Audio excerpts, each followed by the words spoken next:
niya talaga na parang volume lang talaga siya. So, try natin to. Yan, attachment na. Before anything, mag-spray muna tayo na itong remedy for ano siya, cure damaged hair. Para sa ano, para protection din siya sa buhok. Keratin siya. So, yun.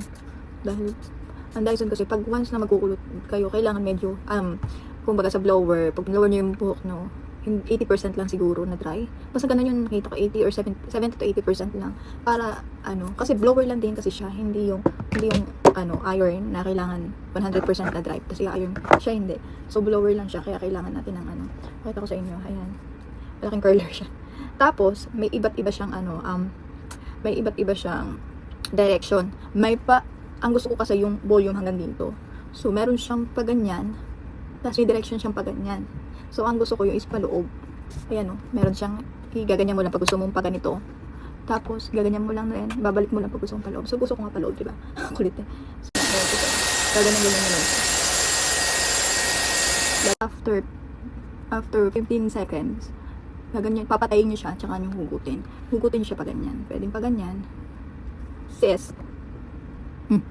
Diba? Kita niyo ba yung curl na yan? Sabi ko sa inyo. Blower lang yan, hindi mo, kasi air nga yung lalabas sa kanya, hindi siya iron na talagang yan. Diba?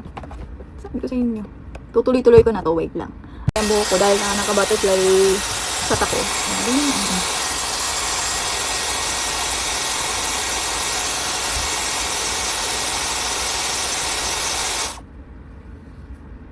Diba? Para na ako.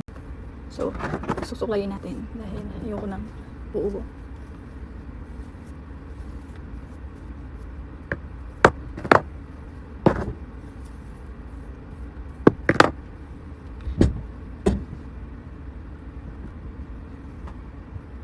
Diba? Pang-aurahan lang siya.